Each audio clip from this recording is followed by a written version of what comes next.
Hello, hello, juniors. It's the counselors coming back at you today with an activity called Managing the College Application Process.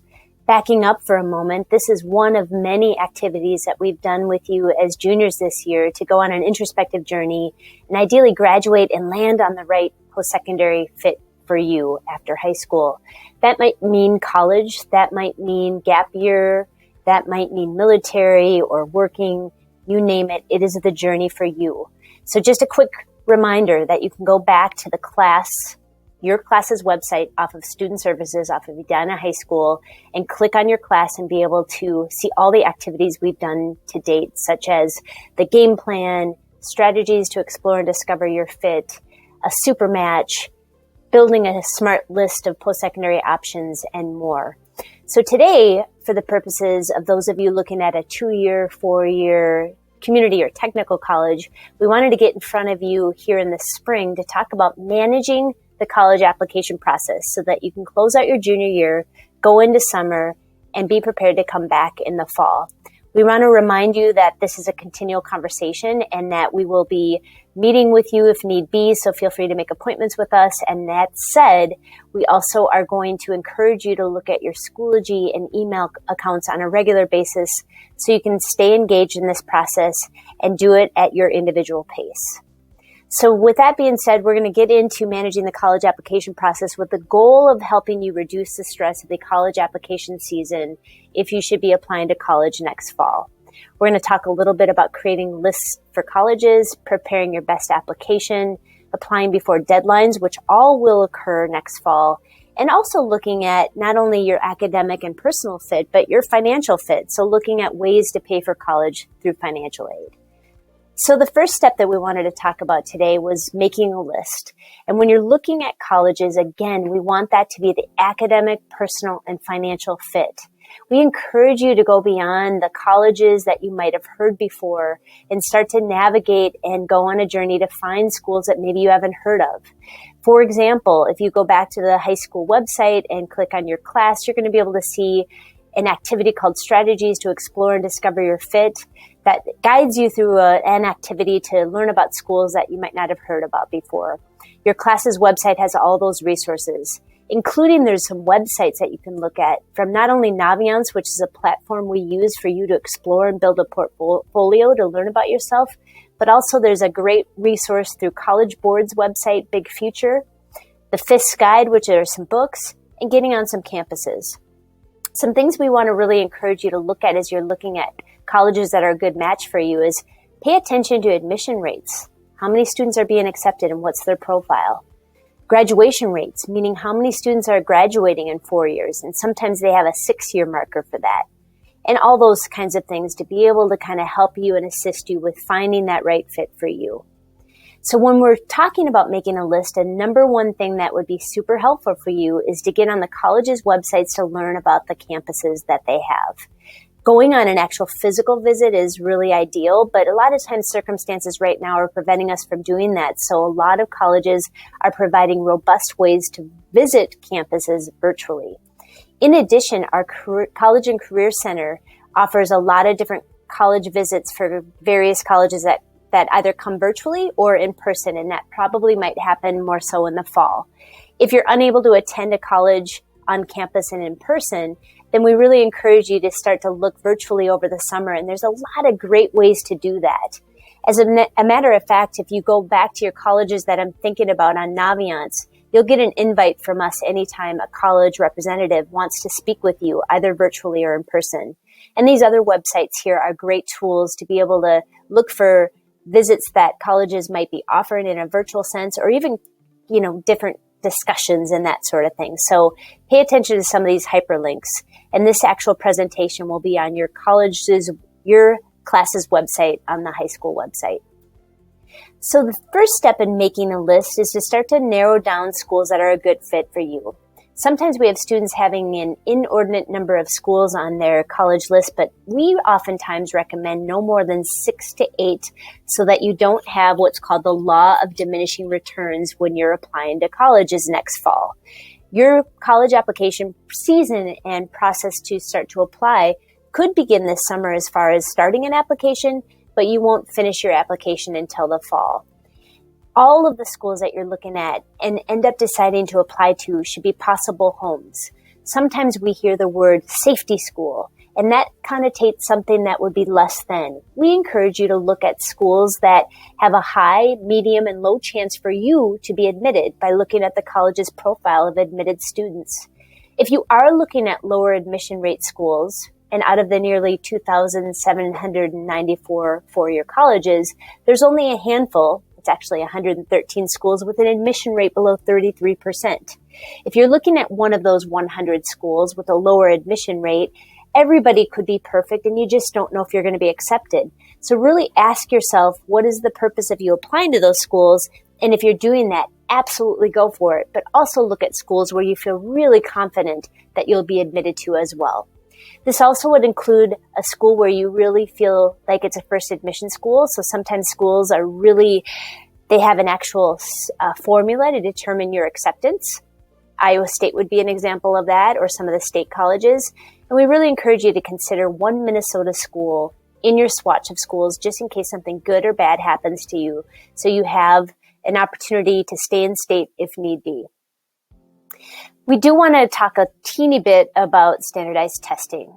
With us being in a global crisis, there have been a lot of halts on standardized testing, and this has caused a lot of colleges to take a step back and really review the value of standardized college admissions testing, such as the ACT or SAT.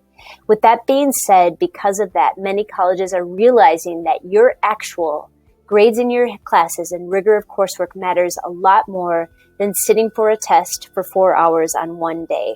So we really want you to know that it has been disrupted. Colleges are reassessing that. So there's a lot of colleges through the class of 2023 that have become test optional, meaning they no longer require you to submit an ACT or SAT score.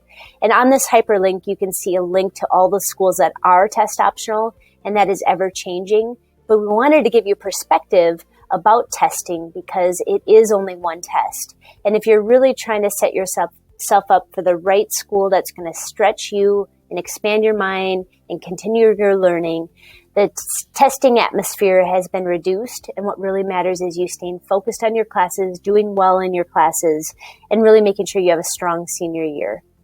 That said, there are an opportunity for you to sign up for a standardized test. If you haven't done so already, you would go to actstudent.org for the ACT and College Board for the SAT. It's one or the other. A lot of times students just focusing on one and having a test under their belt really can help you moving forward with the admission process. So organize your college admission requirements. Naviance has an opportunity for you to create an actual graphic organizer by putting colleges that you're thinking about into the colleges tab. In addition, there's a college list builder note graphic here where you could actually determine schools you're interested in and what their requirements are.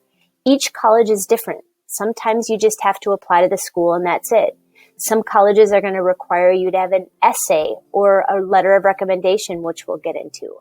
So looking at each college and determining what you need to do to apply and when their admission deadlines are is a really good thing to maybe start to think about as you move into summer and as you move into next fall. And again, we are going to continue to talk to you about this and guide you through this process. So when you're looking at different colleges that you're interested in, it's super helpful to work backwards.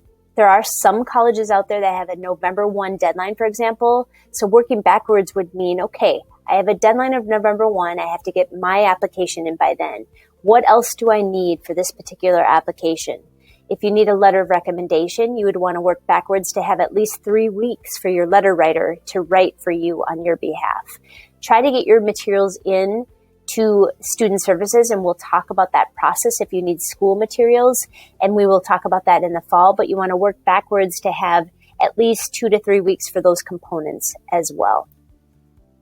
So knowing the procedures of the college application process is super helpful.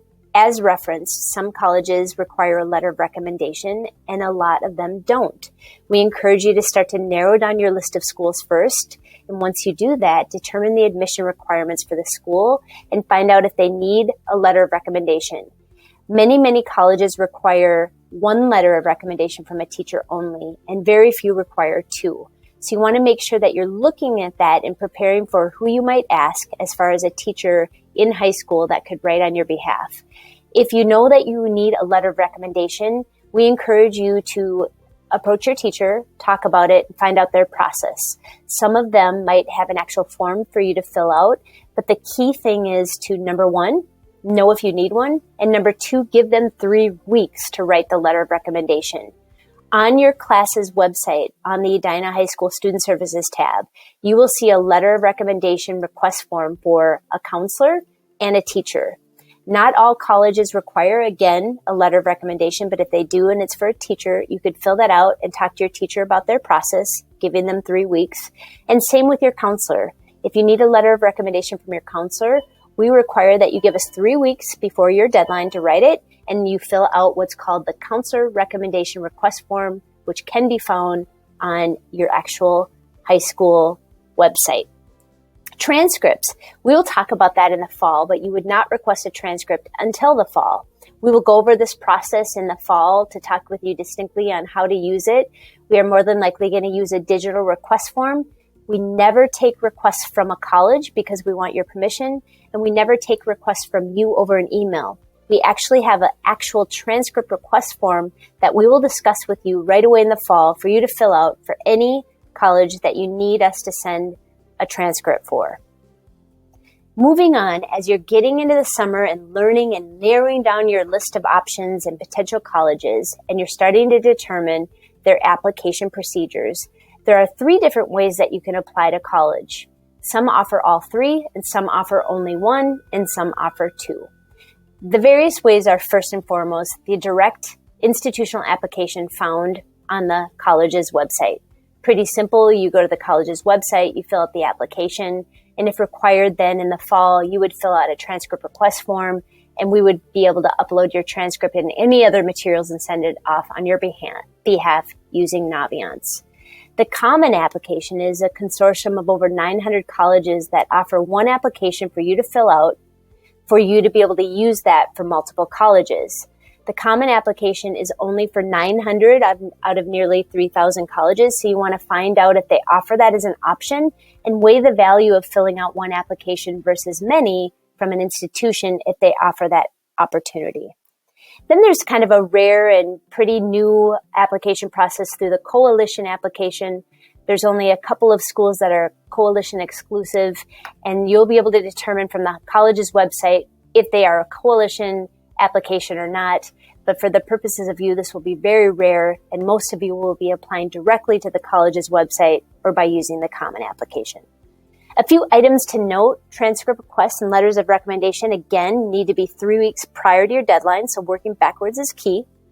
Knowing if you need a transcript or what have you, we are going to be using Naviance. Naviance is the icon that you can find from your student portal, and that is where you're going to be able to determine and do all sorts of things to kind of right now do some processing and searching and journeys.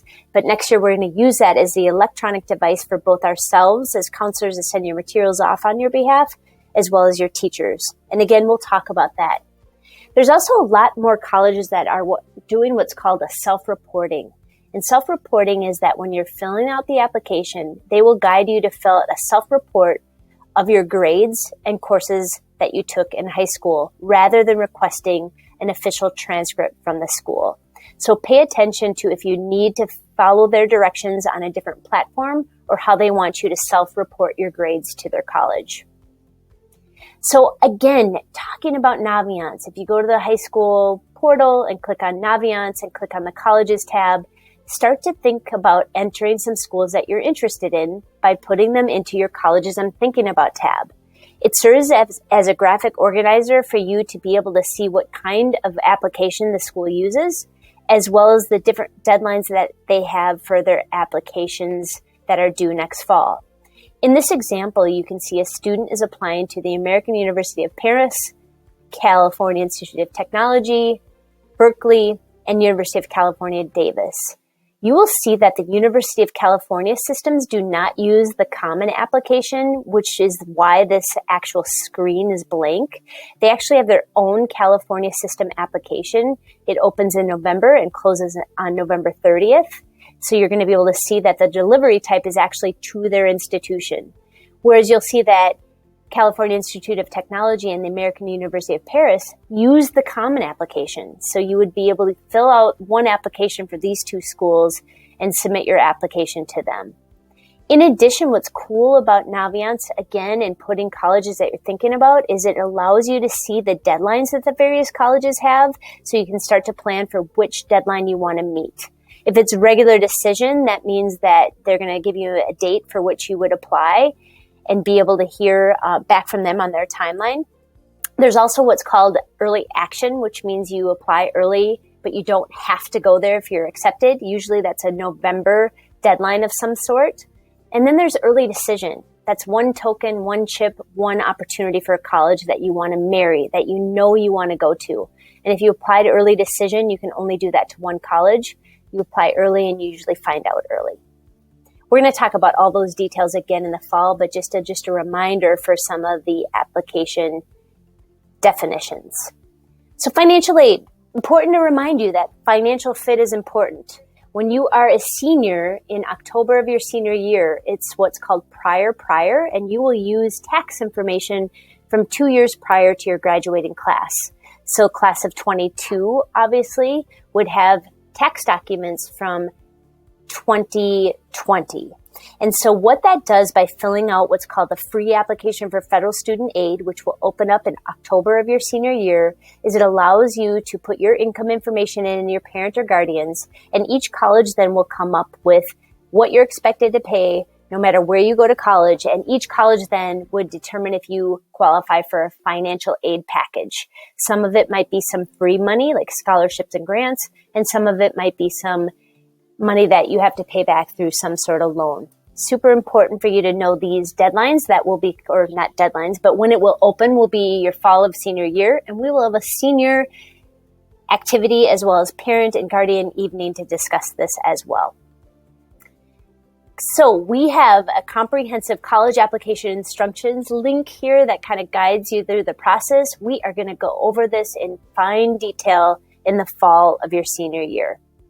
Some summer ideas to get you started. Look at your class's website to see all the activities we did to date to take you on that journey to land on that right fit of schools for you. We also created, hyperlinked here, a junior resource that has everything from college admission testing, strategies to narrow down to find your fit, as well as gap year programs, international schools, and you name it. So check that out. Also in the summer, you could do a lot of great virtual conversations through the Strive Scan for College or those other virtual websites we talked about.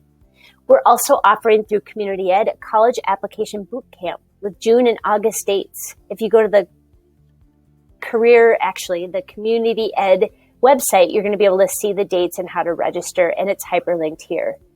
Also, if applicable, you can start your common application this summer, and it will roll over to you as a senior in August. In addition, we have a colleague that lives out in California who offers some free virtual college essay workshops. So this hyperlink brings you to that. So those are just some ideas that you could be doing in the summer. But if you do nothing at all, we'll meet with you right away in the fall to talk about this process and how to continue to narrow down your options and continue to look at how to apply to the right post-secondary fit for you. Please keep posted with your Schoology and your emails, as well as consider following us on Twitter and Instagram, where we have all kinds of cool information available for you. And we actually have a YouTube channel with all of our activities to date, where you can go on there and just get some screencasts of information. Until next time, juniors, we will be encouraging you to stay healthy, well, finish your classes strong, and we will see you very soon. Thanks for your time today.